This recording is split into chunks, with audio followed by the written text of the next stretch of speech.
Well, before we get on to preview the next league game, there was, of course, the cup replay in the week. 2 goals from Sekou Mara helped us through to the next round, beating Watford, setting up that tie against Liverpool at Anfield. 7 changes. It felt to me, Alfie, a bit like that was a chance to put right some of the wrongs from the original tie. Kind of stuck with some of the players. Obviously, 2 of them had gone, but the first half certainly didn't really go to plan, did it? No, yeah, the first half was extremely dull. I think you do see the merits of making these changes. And I think we had the same reaction on the Daily Echo as the first Watford game, where it's like, oh, this is too many changes. We're going to go out the cup, and it's a bit of a mess. And you do get that dysfunction, as sort of Glen alluded to, using that word earlier, when you make that many changes. But you see the merits of it when you've got players who are ready to come into league games, fully fit, they're firing, they're confident, they've scored goals already. And you get what you asked for. But I think the main takeaway from me from Tuesday night was that it was just another great night for the academy. Because Jayden Magoma, I said on the last pod, and it's nothing new, but he looks like a senior player every time he plays. Really, I wouldn't actually be too, if Ryan Manning took a knock or something, I don't think Jayden Magoma should be out of the question really. But obviously Tyler Diblin's drive as well. I think you just see more and more of what Tyler Diblin can offer each time he plays as well. And I think he was maybe one of those ones you alluded to in your question where you said that, is it a bit of a message from Russell saying, right, well, you were a bit shit in the first game, so here's another chance. Not to say that Tyler was shit, he's a young lad, but it's another chance for him to make an impression that he didn't do at Vicarage Road, and he absolutely took it. And I think there were quite a few of those players did that as well. So, yeah, happy days, 3-0 win. We all get to go to Anfield, and Steve didn't think it would sell any tickets, but it turns out they are selling quite a few. People have already forgotten what happened the last few times we've been there. So I'm looking forward to it. Looking at the online sales, I think we're well past 4,000, which is absolutely insane. Are you going, Steve? Have you got your ticket? I'm not. I'm quite happy to leave my footballing memories with Shane Long at Anfield. That's funny because my brother said exactly the same thing. Steve, that was a terrible first half, wasn't it? With Adams hitting the keeper from about 6 yards out, and you're just thinking at half time. I was thinking anything but extra time, please. I don't really mind which way this goes, but again, obviously words were said at half time, and a much better second half. Yeah, it wasn't. We were competent, but it was quite a sluggish pace. And I said to a mate who I stood with at half time, I said, if we pick the pace up by half a yard, we'll storm through these, because Watford offered nothing. They had that one little counter attack where the guys hit it and got a lucky deflection. It's come off the top of the bar, but other than that, they weren't particularly interested. And yeah, as it turns out, we picked the pace up at the start of the second half and we tore them to pieces.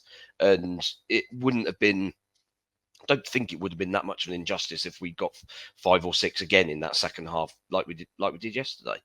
Obviously hit the woodwork twice with, let's be honest, those were 2 terrible finishes to hit the post. They both should have been in the corner comfortably. That was a Dozy, wasn't it? Was it Dozy? A Dozy and Sam Ammo as well, with the late one. Both awful finishes, but fortunately the game was already won there, so ultimately it didn't really matter. But you would think, like, the standards that these guys have set, they'll be annoyed that they missed both of those chances. I was going for Sam Ammo, to be fair, because that would have been an amazing. Well, yeah, he's obviously not scored a senior goal yet, so that would have been a huge moment for him. But yeah, performance-wise, that second half, excellent. Picked the pace up, did what we needed to do, and got the job done. It was kind of just frustrating that we didn't show really much of that with the same set of players in the game at Vicarage Road, because we could have all been spared the freezing cold and driving rain of Tuesday night at St Mary's. Yeah, but maybe that just set the appetite a little bit for yesterday. I don't know. Maybe like the players coming off the bench, and you've got, Mara was obviously desperate to get that hat trick, and he was hungry for it, and rounded off a really good week for him. So I know, like last week, Glen, we were talking about Diblin, and maybe we were expecting a little bit more, but his run for Mara's, I think it was second. That was the highlight of the game for me. It felt like the second half he kind of pushed on a bit, and there was a bit of a sparkle there. I thought he was exceptional, pretty much from the first whistle. In the first half, he was one of the few who was, Mara was poor in the first half. He was out on the left. You had Che Adams up front, who as you said, managed to hit the keeper from 6 inches or whatever. And then and Diblin was the only forward who looked like he was going to make something happen. He's got this very deceptive running style, and you don't want to saddle him with the comparison, but it's unavoidable. The fact he runs like a young Matt Letitia did, in that there's no pace to it, or doesn't seem to be any pace to it, but he gets past people, and he's strong, isn't he? He's big lad. Yeah, he seems to be, and he's got this thing which he's obviously learned. He gets half a yard past a player, and then he cuts across them. So they're fouling him, or or more often than not these days, they're just letting him go. And he just has, doesn't need very much space or pace to beat people. It's a really interesting sort of like way of beating people that he's got. And I thought he was good in the first half, and it was nice to see him, contribute so heavily to that second goal.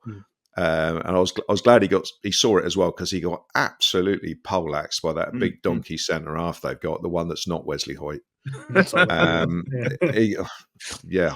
Horrible player. He got absolutely poleaxed by him as he got the ball away, and then the ball went to Mara, and what on earth Mara thought he was doing shooting from there, but what a strike that was, and their goalkeeper was. He didn't fancy defending his near post, did he? That was twice he got beat there. So and then he went off. He came off. He went off. And then he went off. He couldn't be bothered anymore. He just didn't fancy it.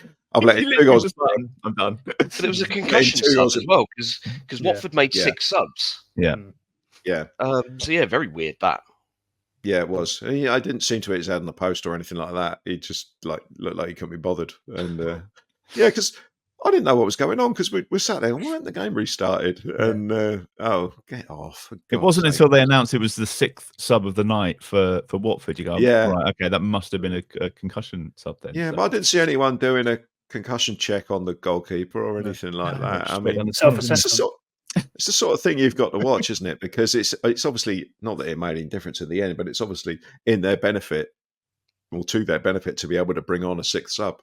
So if one of them comes off and just say it was concussion, I'd be interested to know whether he played on. I didn't look. Did he play on the weekend? He's a backup anyway. Backman's not their first choice now.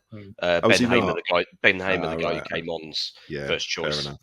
Because they made changes as well, the Tyler Diblin celebration was that Jack Stevens had a big arm around him, and I think he was saying something to him after that as well, which I thought was nice. Obviously, from they were keen for him to get the plaudits, weren't they? I think Bednarek as well was kind of like pointing and saying. So, would you trust those players with the next round then, Alfie, or do you think it's more about the games between now and then? There's as Russell Martin. Well, yeah, I mean, there's a lot of football to be played before we go. I don't think he's thought about the team. I haven't thought about the team at all. But I mean, I don't think I would put Tyler Diblin in at Anfield against Liverpool personally. Just not because I don't think I just think it's an unnecessary risk, unnecessary pressure, I suppose, unnecessary potential hammering to give a young lad. I mean, he'll be on the bench. Him, Magoma may well start there. Those guys will be involved. They'll be in the squad and they have a chance to come on. But I'd probably start with a senior team that has experienced that before and see where you end up. Do you agree, Steve? Same for you? I can't. Maybe the goalkeeper, perhaps, but maybe they're some of those players will see more action over the next couple of weeks before we get to that tie. Yeah, I mean, as I said, I think all these midweek league games that we've got coming up, there's going to have to be some rotation, and I think some of those players are going to get some opportunities in those games. And then I think when we come to the game at Anfield, you kind of have a look and see where the land lies in terms of how these games have gone in terms of results and fitness. Because if we've suddenly picked up 2 or 3 injuries, then all of a sudden you're not quite so keen to put a strong side out at Anfield. Although with 4, maybe 5,500 Saints fans travelling up there on a Wednesday night, does Russell Martin feel duty bound to put the first team out and say, yeah, go on then, let's have a crack at it? Because I mean, Liverpool won't put their strongest 11. You wouldn't have thought. Isn't it just after their cup final? Cup final, yeah. Yes, they've got Chelsea on the Sunday, so it's I mean, it's entirely possible that. Here we go. That it's completely changed. Talking ourselves into hope already. Who knows? But I think ultimately when you go away to basically the second best team in the country, I don't think that as a side in the the division below, I don't think you can get away with making changes. I think you've got to go full strength for that game. I don't see any real justification for playing around with it, other than if we've got 4 or 5 players nursing injury problems. Yeah, isn't it a massive disservice to the FA Cup though, making this a midweek round? It's the last 16 of the most famous cup competition in the world. Liverpool ain't going to put a full side out because they've got a game on the Sunday or Saturday or whatever, and we're not going to put a full side out because we've got 15 games before then or whatever it is.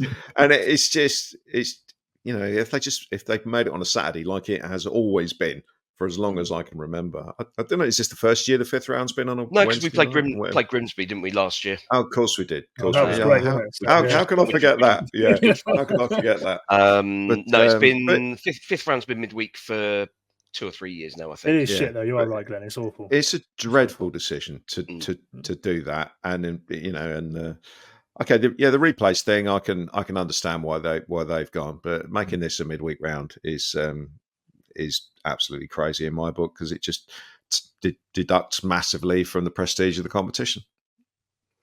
Well, the good news is we don't have to play Watford again until April. I checked before we came on. So let's just do Player of the Week. If you're watching live on Sunday evening, do let us know your Player of the Week in the comments. I'm just going to go around the screen. Steve, who stood out for you from the 2 games? This could be quite an extensive list this week.